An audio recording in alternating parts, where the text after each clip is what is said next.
Hello everyone. तो अगर तुमने जेईई मेंस का अभी एग्जाम दिया है एंड तुम क्लियर कर चुके हो और अभी तुम एडवांस्ड के लिए प्रिपरेशन कर रहे हो, तो फर्स्ट ऑफ ऑल कॉन्ग्रेचुलेशंस। सो हम सबको पता है कि जेईई मेंस के पैटर्न में और जेईई एडवांस्ड के पैटर्न में बहुत फ़र्क होता है। So this video is for all those students who are preparing for JEE Advanced right now. इस वीडियो में हम डिस्कस करेंगे कि जेईई एडवांस्ड के लिए क्या करना चाहिए और क्या बिल्कुल नहीं करना चाहिए, क्योंकि जो ये टाइम होता है ना जेईई एडवांस्ड एग्जाम के पहले, this time can actually decide your future. तो सबसे पहली और सबसे इम्पॉर्टेंट चीज़ ये है कि जेईई एडवांस्ड के केस में क्वालिटी ज़्यादा मैटर करती है, ना कि क्वांटिटी। ऐसे टाइम पे काफ़ी सारे स्टूडेंट्स पैनिक मोड में आ जाते हैं। उनको लगता है कि पूरा सिलेबस कंप्लीट नहीं हुआ है, ये भी बच्चा है, वो भी बच्चा है, कैसे होगा। बट तुम्हें समझना चाहिए कि जेईई एडवांस्ड का एग्ज़ाम क्लियर करने के लिए ज़रूरी नहीं है कि तुम पूरा सिलेबस कंप्लीट करो। अगर तुम्हारे 50% मार्क्स भी आते हैं तो तुम्हें एक अच्छा आईआईटी में सीट आराम से मिल जाएगा। एंड वो 50% मार्क्स लाने के लिए ज़रूरी नहीं है कि पूरा सिलेबस कंप्लीट हो। अगर तुम कर पाते हो तो बहुत अच्छी बात है, बट अगर तुम नहीं कर पाते हो तो तुम्हें समझना चाहिए कि इट इज़ नॉट नेसेसरी। अगर सपोज तुमने 50-60% सिलेबस किया है बट तुम्हारी अंडरस्टैंडिंग अच्छी है, तुम्हारे फंडामेंटल स्ट्रॉन्ग हैं, तुम्हें कंसेप्ट अच्छे से क्लियर है, तो there is a high chance कि क्वेश्चन बन जाएंगे। बट वहीं अगर तुम पूरा सिलेबस कंप्लीट करते हो बट तुम्हारी अंडरस्टैंडिंग एक सरफेस लेवल पर ही रह जाती है, तो क्वेश्चन नहीं हो पाएंगे। So that is what you need to understand कि जेईई एडवांस के केस में स्ट्रॉन्ग फंडामेंटल्स होना मैटर करता है, ना कि पूरा सिलेबस कंप्लीट करना। और हाँ, तुम्हें समझना चाहिए कि अभी वो टाइम नहीं है कि तुम कोई नया चैप्टर उठाओ या कोई नया टॉपिक समझो। ऐसे टाइम पे तुम्हें एक सेल्फ इंट्रोस्पेक्शन करना चाहिए।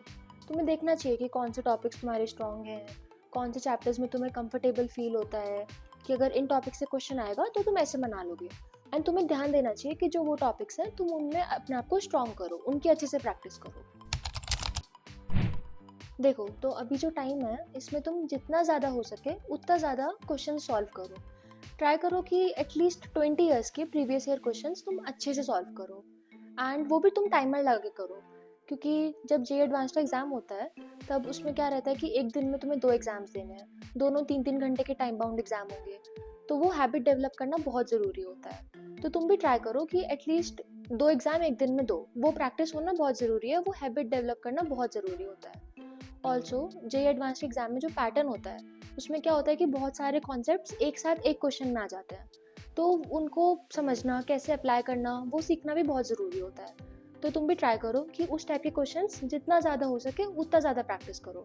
उससे क्या होगा कि तुम्हारी थिंकिंग एबिलिटी इंप्रूव होगी, तुम डॉट्स कनेक्ट कर पाओगे, सारे कॉन्सेप्ट्स को एक साथ अप्लाई करना सीख पाओगे। सो that is also very important. तो टेस्ट देने के साथ साथ ये भी बहुत इंपॉर्टेंट है कि तुम उन टेस्ट्स को अच्छे से एनालाइज करो। जब तुमने टेस्ट दिया था तो तुमसे क्या सिली मिस्टेक्स हुई थी, कौन से कॉन्सेप्ट्स में तुम वीक पड़ गए थे, कहाँ पे तुम टाइम मैनेज नहीं कर पा रहे थे। ये सब चीज़ों का एनालिसिस करना बहुत ज़रूरी होता है। इन सब चीज़ों के थ्रू ही तुम इम्प्रूव कर पाओगे। एंड ऑल्सो जब तुम एग्ज़ाम दे रहे होगे तो ये चीज़ का तुम्हें ज़रूर ध्यान रखना चाहिए कि जो तुम्हें लगता है कि तुम्हारा स्ट्रॉन्ग सब्जेक्ट है, अगर तुम उससे स्टार्ट करोगे तो सही रहेगा, ताकि तुम्हारा कॉन्फिडेंस बना रहे। एंड एक और इम्पॉर्टेंट चीज़, एग्ज़ाम में तुम्हें काम रहना है। जब तुम एग्ज़ाम दे रहे होगे तो ऐसा होगा कि 2-3 क्वेश्चन ऐसे आएंगे कि तुमसे नहीं बन पाएंगे, बट तुम्हें उस टाइम पे ध्यान रखना है कि आगे जाके ऐसे भी क्वेश्चन आएंगे जो तुमसे आराम से बन जाएंगे। तो तुम्हें वो चीज़ का ध्यान रखना है, तुम्हें काम रहना है। अगर तुम काम रहोगे तो तुम मेंटली स्टेबल रह पाओगे, एंड मेंटली स्टेबल रहना इज़ इम्पॉर्टेंट ताकि तुम एग्ज़ाम में अच्छा कर पाओ। तो वो चीज़ का हमेशा ध्यान रखना है। अभी एक्सपेरिमेंट करने का टाइम बिल्कुल नहीं है, तो तुम कोई नए बुक्स में मत जाओ, कोई नया कोचिंग मटेरियल मत देखो। जो तुम्हारा शेड्यूल चल रहा था, जो तुम्हारे लिए वर्क करता था, उसको वैसे ही रहने दो।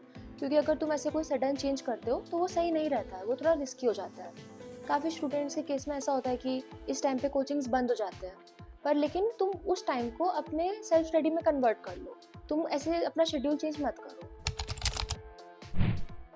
अभी लर्निंग का टाइम बिल्कुल भी नहीं है, लर्निंग का टाइम निकल चुका है। अभी तुम रिवीजन पे ध्यान दो। जो टॉपिक्स तुम्हें आते हैं तुम उनको और स्ट्रॉन्ग बनाओ और ज़्यादा प्रैक्टिस करो। एंड ऑल्सो तुम्हें किसी टॉपिक को लेके ओवर कॉन्फिडेंट बिल्कुल भी नहीं होना है। जो तुम्हें लगता है कि तुम्हारा स्ट्रॉन्ग टॉपिक है तुम उसको भी रिवाइज करते रहो थोड़ा थोड़ा। हमेशा याद रखना कि अगर तुम 10 घंटे डिस्ट्रैक्शन के साथ पढ़ते हो और 5 घंटे फोकस के साथ पढ़ते हो, तो वो जो फोकस स्टडी होगा वो हमेशा भारी पड़ेगा।